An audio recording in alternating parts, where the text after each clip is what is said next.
Assalamualaikum warahmatullahi wabarakatuh. Alhamdulillah wassalatu wassalamu ala Rasulillah wa ala alihi wa sahbihi wa man tabi'ahu wa mawalah. Apa kabar jamaah semua? Sehat? Alhamdulillah. Tidak ada yang dapat membalas segala nikmat yang diberikan Allah dari mulai kedipan mata, detak jantung, bisikan telinga, lintasan hati, fikiran, kecuali lafaz alhamdulillah. Makanya khatib naik mimbar mengucapkan alhamdulillah. Kita pun solat mengucapkan alhamdulillah. Apapun yang terjadi, tak ada yang lain dapat kita ucapkan. Dan cara mensyukuri nikmat Allah itu pun Allah juga yang mengajarkan. Alhamdulillah. Makanya disebutkan dalam hadis, afdalul zikri la ilaha illallah wa afdalud du'a alhamdulillah. Kullu amrin zibalin. Setiap amal yang baik kalau tidak dimulai dengan bihamdillah, walam yubda bihamdillah, tidak dimulai dengan alhamdulillah, fahuwa aqta, amal itu putus.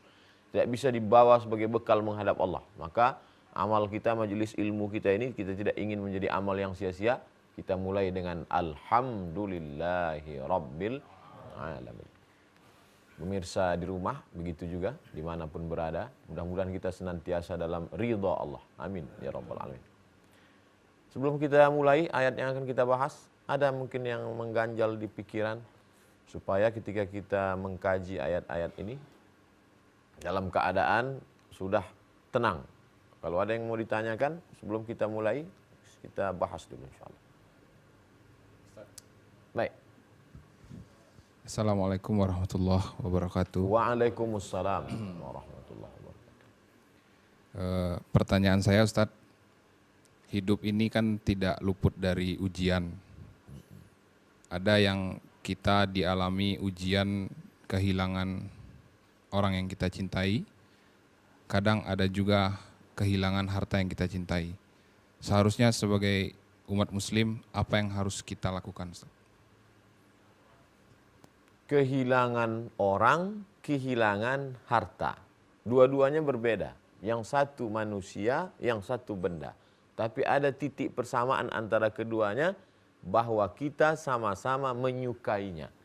Anak, istri, ayah, ibu, saudara, kawan, sahabat, teman dekat, orang yang pernah punya hubungan baik dengan kita. Kita cinta kepada dia. Mobil, rumah, cincin, rantai, gelang, perhiasan. Ini juga benda yang hati kita pernah terpaut kepada dia. Kedua-dua ini hilang dari hidup kita. Lalu kemudian orang sampai sedih, depresi, sakit, kumat darah tinggi, mati muda, naik kolesterol. Itu semua penyebabnya adalah karena cinta, suka yang berlebihan. Terkait dengan pertanyaan tadi, ada satu ayat dalam surat Ar-Ra'du, ayat yang ke-26. A'udzubillahi minasyaitonirrajim. Jangan lupa, karena ada yang terlintas di pikiran kita dari bisikan setan, alladzi waswisu fi sudurin nas. Nah, itu kita hilangkan semua bisikan-bisikan itu dengan membaca. Nabi mengajarkan lafaz ini. Allah Ta'ala dalam Al-Quran menyebutkannya melalui wahyu. A'udzu billahi minasyaitonir rajim. Setelah mohon perlindungan dengan Allah Subhanahu wa taala dari gangguan bisikan setan, jin segala macam, barulah kita baca ayat. Allahu yabsutu. Allah yabsutu. Allahu yabsutur rizqa. Allah Subhanahu wa ta'ala, dia punya nama lain, Ar-Rahman, Ar-Rahim, Al-Malik, Al-Quddus, As-Salam, Al-Mu'min, Al-Muhaimin, Al-Aziz, Al-Jabbar. Ketika kita sebut Ya Razzaq, wahai engkau ya Allah yang memberikan rezeki. Ya Rahman, wahai engkau ya Allah yang mengasihi, menyayangi aku. Tapi ketika kita katakan Ya Allah, laqad wasaftahu bijami'i sifati kamalihi wa jalalihi.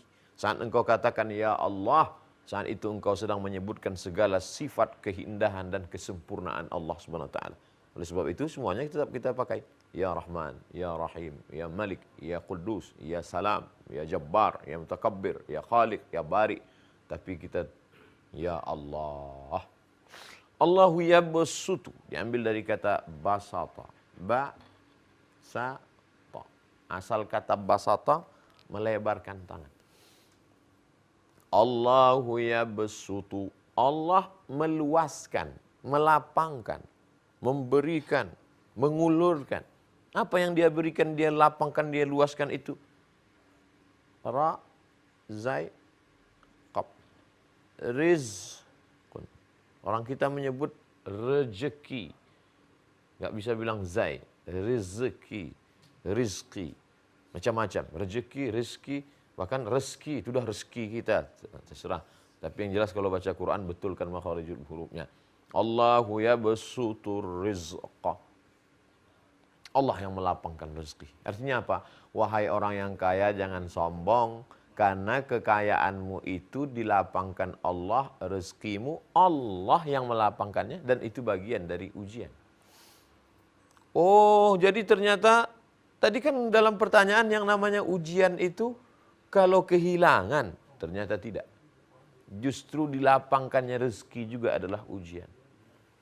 Justru banyak orang yang lulus ujian ketika disempitkan. Ketika rezekinya sempit, susah, ke masjid, sholat duha, sholat tahajud, sholat witir. Tapi kalau sudah lapang, tempatnya sudah mulai berpindah. Goyang kepalanya sudah mulai lain. Oleh sebab itu maka sebenarnya membaca Al-Quran ini sedang meluruskan pandangan kita yang namanya ujian itu bukan hanya saat sempit, saat hilang, saat mati, saat terbakar, saat dicuri orang, saat bangkrut. Lapang ini juga adalah bagian dari ujian. Allahu yabsutur rizqa. Kita akan lanjutkan setelah yang satu ini insyaallah. Allahu yabsutur rizqa. Allah yang melapangkan, memurahkan, memudahkan rezeki. Siapa? Liman yasha. Liman bagi orang. Yasha yang dikehendaki Allah. Lihat. Liman yasha yang dikehendaki Allah. Bukan kehendak dia. Berapa banyak orang yang ingin kaya, tidak kaya. Berapa banyak orang yang tidak ingin kaya, malah kaya raya. Ah Ustaz ini ngawur. Mana ada orang nggak ingin kaya bisa kaya raya? Orang kaya umur 70 tahun menikah dengan anak gadis umur 17 tahun. Besok subuh kumat darah tinggi meninggal. Siapa yang kaya saat itu? Dua orang yang tidak ingin, yang sebenarnya tidak berpotensi untuk kaya, bisa kaya raya. Siapa itu? Istrinya mendapat harta 1/4 dari warisan. Kemudian anak yang baru saja malam itu disemai, 9 bulan kemudian anak itu lahir. Anak itu begitu lahir langsung kaya raya. Kehendak Allah Subhanahu wa taala. Liman yasha. Bagi siapa yang dikehendaki Allah Subhanahu wa taala. Tapi ada jenis yang kedua. Ini yang pertama, yabsutu, yang dilapangkan. Jenis yang kedua, wa yaqdir. Wa yaqdir. Wa yaqdir, yang disempitkan. Mapping pemetaan diri dari ayat surat Ar-Ra'du ayat 26. Kira-kira kita ini masuk yang mana? Oh, saya ini masuk yang dilapangkan. Engkau sedang diuji, saudaraku. Saya ini masuk yang disempitkan. Engkau juga sedang diuji, saudaraku. Karena sebagian orang sekarang merasa kalau dia sedang susah, sedang bangkrut, sedang down, wah ini saya sedang diuji ini. Tapi begitu dia punya rezeki yang banyak, apa kata dia? Ah, ini saya sedang dapat nikmat ini. Inilah balasan Allah selama ini. Engkau juga sedang diuji. Ujiannya mana? Apakah engkau rela mengeluarkan 2,5% dari jerih payah titik peluh keringat perjuanganmu itu? Apakah engkau lulus melihat orang susah, miskin, anak muda yang belum menikah, fakir miskin yang tidak makan, anak yatim yang tidak bisa sekolah? Justru banyak orang lulusnya di sini. Tapi begitu dilapangkan, muncul syuh, muncul bakhil, muncul pelit, muncul kikir. Maka sebenarnya kita sedang meluruskan pandangan, memperbaiki persepsi tentang nasib yang sedang kita alami saat ini. Nah, jamaah, kamu sedang berada di posisi yang mana? Saya ini nggak jelas Pak Ustadz, kadang-kadang di sini, kadang-kadang di sini. Dua-duanya ujian. Jangan sangka ini tidak ujian. Beginilah Allah Ta'ala menguji. Kalau kita lihat ayat ini justru yang selama ini kita lebih mengedepankan inilah ujian. Kurang inilah ujian. Susah inilah ujian. Bangkrut inilah ujian. Pensiun inilah ujian. Justru ketika sedang gaji banyak, SPPD keluar kota, gaji 13 tunjangan, disinilah ujian yang sebenarnya. Makanya ini diposisikan yang kedua. Mengapa Allah tidak mengatakan ada sebagian orang yang disempitkan Allah rezekinya? Tidak. Allah justru lebih bercerita duluan. Allahu yabsutur rizqa liman yasha' wa yaqdir. Karena disinilah banyak orang gagal, banyak orang yang tidak lulus. Lalu ketika Allah uji dengan yang dua model ini, apa sikap, sifat manusia menerimanya? Wa farihu. Wa farihu, senang, happy, bahkan sampai kepada tingkat sombong, angkuh. Dengan apa? Bil hayatid dunia. Mereka senang, mereka bahagia, mereka happy, mereka melampaui batas, mereka angkuh, mereka sombong. Dengan apa? Bil hayat, dengan kehidupan. Ad-dunya, diambil dari kata dana, artinya dekat. Karena disebut dia dekat, karena ini kehidupan yang paling dekat dengan kita sekarang. Disebut dia dengan dana, daniun, rendah. Kenapa dia disebut dengan kehidupan yang rendah? Karena ada kehidupan yang tinggi, yang megah, yang mewah, yang mulia. Walal akhiratu khairul laka minal ula. Kehidupan nanti yang lebih kekal, yang abadi, jauh lebih utama daripada yang sekarang. Tapi justru mereka terpukau dengan bil hayatid dunya, yang hanya sejenak, sekejap. Dari usia 0 sampai 5, balita. Dari 5 sampai 20, masa remaja, happy, bahagia. Lalu kemudian mulailah masuk masa usia menguning. Dari 20 sampai ke 40, lalu kemudian sampai ke 63. Kalau sampai, selesai, habis. Singkat. Wa farihu bil hayatid dunya. Tapi Allah tidak ada bahas efek daripada ini. Ada orang-orang yang kami sempitkan rezekinya lalu dia stres dan susah. Ada orang-orang yang kami sempitkan rezekinya lalu kemudian dia sakit dan mati. Ada orang, tak ada. Yang diceritakan hanya efek dari ini. Ada orang-orang yang kami lapangkan rezekinya lalu kemudian dia bangga, sombong, angkuh, merasa dialah yang pemilik segalanya. Hanya diceritakan ini. Kenapa Allah tidak ceritakan efek daripada ini? Karena efek ini tidak terlampau banyak orang yang tertipu. Efek daripada miskin susah ini paling-paling dia tidak makan. Tapi imannya insya Allah tetap terjaga. Efek daripada susah ini paling-paling orang hari itu, berapa banyak orang yang susah tidak makan, justru dia bisa puasa sunat. Saya dulu banyak puasa sunat saya Pak Ustadz. Tapi sejak kaya nih, susah saya meninggalkan makanan. Justru efek daripada ini yang diceritakan Allah Subhanahu wa taala. Ketika dilapangkan rezekimu, lalu kemudian engkau angkuh, bahagia, tapi kebahagiaanmu itu membuat efek negatif engkau, lalu kemudian sombong dengan apa? Dengan kehidupan yang singkat, yang pendek itu. Masya Allah. Wamal hayatud dunya. Lagi-lagi ini yang ingin dijelaskan Allah Subhanahu wa taala. Wamal hayatud dunya. 2 kali dia ulang. Mereka bahagia, angkuh, sombong dengan kehidupan dunia yang diberikan Allah itu. Wamal hayatud dunya. Tidaklah kehidupan dunia yang mereka banggakan, mereka sombongkan itu. Illa, melainkan, hanya. Kalau di belakangnya ada wama, kemudian dengan illa, tidaklah. Melainkan, hanya. Apa kehidupan dunia itu? Mata.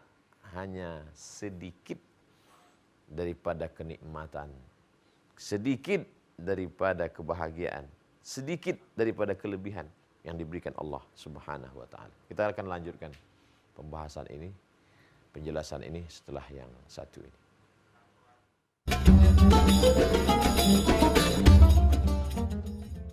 Ayat ini sedang memperbaiki cara pandang kita yang keliru tentang hidup.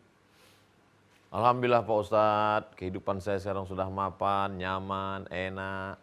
Cuman satu yang saya bingung sekarang Pak Ustadz, apa? Gimana cara menghabiskan uang yang banyak ini Pak? Yang sedang kau alami itu sekarang hanyalah mata. Satu titik kecil kerdil dibandingkan samudera kekayaan, keindahan, kehidupan yang nanti akan dialami oleh orang-orang yang soleh. Minas siddiqin, orang-orang yang benar. Wassyuhada, orang-orang yang mati syahid. Wassalihin, orang-orang yang saleh. Di atas itu adalah para nabi dan rasul. Mudah-mudahan kita termasuk di dalamnya insya Allah. Membesarkan yang kecil, mengecilkan yang besar. Yang selama ini kau sangka besar, mewah, hebat, kaya, raya, itu sebenarnya hanya kecil. Dilapangkan rezekimu, engkau bahagia, senang sampai pada tingkat angkuh dan sombong dengan kehidupan dunia, itu semua hanyalah yang kau sangka tadi besar, besar, besar, besar, besar, kecil. Yang selama ini kau anggap besar, saya ini paling susah Pak Ustadz, anak belum bisa daftar sekolah, suami pula sekarang sedang sakit, istri juga sekarang sedang susah, bayaran rumah, stop, jangan kau lanjutkan, aku tak tahan mendengarnya. Penderitaanmu itu belum ada apa-apanya, karena kesusahan diceritakan Allah dalam ayat ini hanya sekali. Kesusahan yang kau sangka susah, ribet, susah, payah, itu hanya sekali disebut Allah.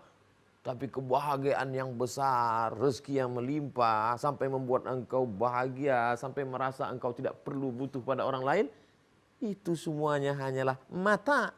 Tak lain tak bukan hanya kenikmatan sesaat, bagian dari yang kecil saja.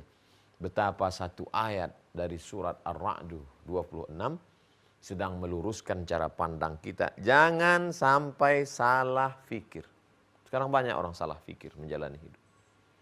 Salah pikir, salah ngomong, salah bertindak, salah beramal, dan puncaknya adalah salah menyikapi hidup.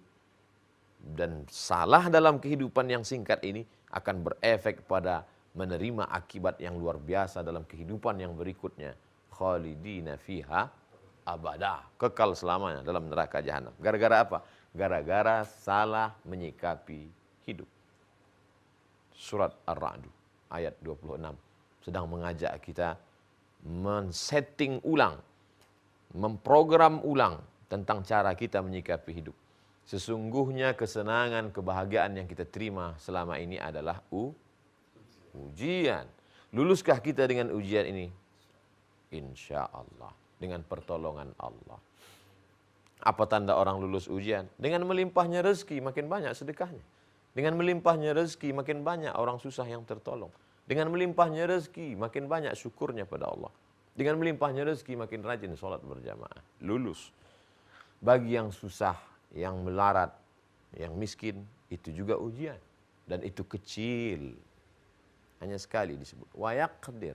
Dan efeknya tak disebutkan. Karena paling-paling efeknya itu hanya sekedar lapar, hanya sekedar kedinginan, tapi tidak berefek nanti di akhirat.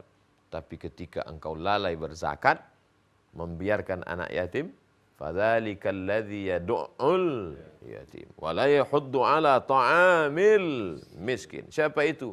Itulah orang-orang yang yukadzibu biddin, mendustakan agama. Tak ada orang miskin dikatakan mendustakan agama. Tapi orang kaya yang membiarkan anak yatim. Orang yang punya harta menyia-nyiakan fakir miskin. Mereka itulah pendusta-pendusta agama. Na'udzubillah. Mungkin dari ini ada yang masih ingin ditanyakan. Baik. Bismillahirrahmanirrahim. Assalamualaikum warahmatullahi wabarakatuh. Waalaikumsalam warahmatullahi wabarakatuh. Kalau kelapangan dan kesempitan rezeki itu adalah sebuah ujian dari Allah, Ustaz. Kenapa manusia kecenderungannya lebih memilih, mungkin kalau diuji yang dilapangkan rezekinya, artinya orientasi manusia kebanyakan mengejar kelapangan rezeki tadi, gitu. Itu yang pertama. Yang kedua, apakah ya Rasul atau kebenaran hadisnya jadikanlah aku ini orang miskin, kata Rasulullah itu, apakah memang Rasul berupaya supaya beliau lebih lulus mendapatkan ujian kemiskinan daripada kekayaan? Makasih. Assalamualaikum warahmatullahi wabarakatuh. Waalaikumsalam warahmatullahi wabarakatuh. Idenya datang belakangan dari saya. Andai tadi saya dapat pertanyaan itu duluan, maka sebelum ditutup tanya dulu. Jamaah, ini ada ujian kekayaan, ujian kemiskinan. Setelah dijelaskan semua, mau yang mana? Ujian yang pertama, Ustaz. Karena memang itu kecenderungan sifat manusia. Ingin nyaman, ingin enak, ingin tenang, ingin damai, ingin adem, ingin ayam. Memang kecenderungan. Memang itulah sifat asal muasal manusia. Tapi dalam hadis, kenapa Nabi justru ingin memilih miskin? Allahumma ahyini miskinan, hidupkan aku dalam keadaan miskin. Wa amitsni miskinan, matikan aku dalam keadaan miskin. Wahsyurni ma'a zumratil masakin, bangkitkan aku nanti di padang mahsyar dalam bersama orang-orang miskin. Hadis ini dibahas oleh Syekh Yusuf Al-Qaradawi dalam kitab berjudul Kaifa Nata'amal Ma'as Sunnah. Sudah diterjemahkan dalam bahasa Indonesia, judulnya Bagaimana Berinteraksi dengan Sunnah. Maka kata beliau dalam doa, Allahumma ahyini miskinan, diambil dari kata sakana, artinya tenang. Maknanya di situ, hidupkan aku dalam keadaan tenang, bukan dalam keadaan fakir miskin. Maka Nabi bukan fakir, Nabi tidak miskin. Nabi kaya raya tapi hidup bersahaja. Nah, ini yang tepat. Kalau tidak nanti umat Islam, kenapa kamu miskin? Hidupkan aku dalam keadaan miskin. Biarlah mereka kaya. Nah, jadi jangan sampai nanti habis ayat ini dikaji semuanya meninggalkan perusahaannya, semuanya. Kenapa nih? Saya sudah tak tahan dengan ujian ini, Ustaz. Saya pilih ujian yang ini aja. Oh jangan. Kita harus bangkit, umat Islam harus kuat. Makanya ngajinya harus seimbang. Al-mu'minul qawi, seorang mukmin yang kuat ekonominya, kuat fisiknya, kuat imannya, kuat amalnya. Khairun, lebih baik. Wa ahabbu ilallah, lebih dicintai Allah. Minal mu'minil dhaif, daripada mukmin yang lemah. Memahami ayat, hadis, konteks fatwa ulama dengan pemahaman yang komprehensif, yang sempurna, barulah kita akan selamat. Artinya setelah mengkaji ayat ini, apapun ujian ke depan yang datang, kita sudah siap. Datang kekayaan, kita pahami ini adalah ujian, jangan sombong, jangan bangga. Datang kemiskinan, maka kita pula bersabar. Mudah-mudahan kita termasuk dengan pertolongan Allah dan rahmat Allah, kita bisa menyikapi itu insya Allah. Amin. Saya tutup dengan kisah ketika sahabat Nabi, singa Allah, Hamzah bin Abdul Thalib meninggal, diambil kain panjang menutup kepalanya, terbuka ujung kakinya. Ditutupkan ke kakinya, terbuka kepalanya. Akhirnya kata Nabi, tutupkan kepalanya, kakinya yang terbuka tutup dengan izhar. Ambil lalang, seperti lalang tapi wangi, tutup kaki. Begitulah susahnya. Maka ketika Abdurrahman bin Auf yang kaya raya itu meninggal, menangis Abdurrahman bin Auf. Apa kata beliau?